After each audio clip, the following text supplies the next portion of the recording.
guys, welcome back to my channel. So today's episode, I wanted to go over these wonderful items that GSTP Auto Parts sent over to complete the fueling setup for my Toyota Supra build. Now I want to start with these lines and drop a little bit of knowledge on them first, but here I have -6 and -AN nylon braided hoses that are composed of chlorinated polyethylene, which is known as CPE.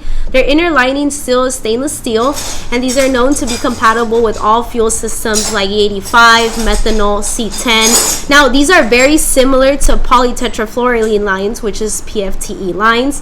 The only biggest difference between both of those is that PFTE lines is a much more extreme version and it's a much more costly version than these lines. But these are still very durable, and this is what I'm going to be running for my Toyota Supra.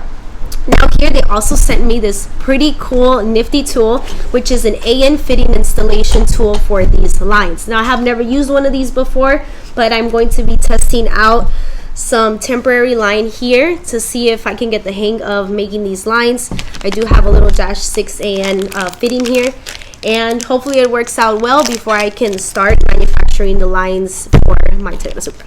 All right, let's get started.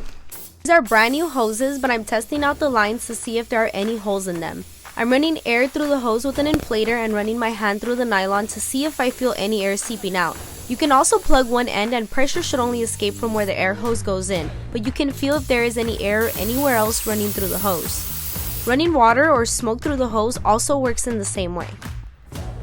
Now I'd like to show you guys how the AN installation machine works in full detail. Here on the left, we have a custom jaw press that keeps the straight AN fitting in place during the connecting process. And to the right, we have the AN hose press that fits into a vise. Before making the hose, it must have a clean cut finish at the end with no pieces of nylon sticking out to ensure it connects properly. Since I'm connecting a -6 AN fitting, I'm going to be using the holder that's labeled -6A. On the other side is -6B, and that's used for a different style fitting.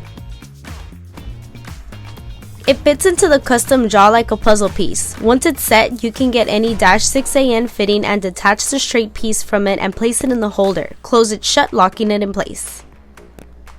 The hose is next. Once it's secured in the vise, you can start turning the lever from the AN press. It will slowly start to attach the hose into the fitting, making sure it's pressed deep enough.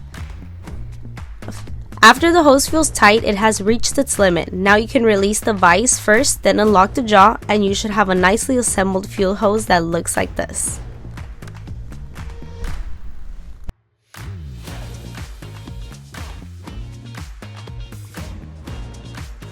Alright, so this is how the fuel line comes out right after the AN is installed, and you see it's completely flushed. There's no traces of nylon that are sticking out of the crimped area, and honestly this AN installation tool makes it so much easier to install. There are definitely many creative ways that people use to actually get these fittings installed onto the hose in case you don't have the AN installation tool, but this definitely made my job so much easier, and I cannot wait to fabricate all the rest of the lines as soon as I get all the rest of my fuel system parts ready for my build.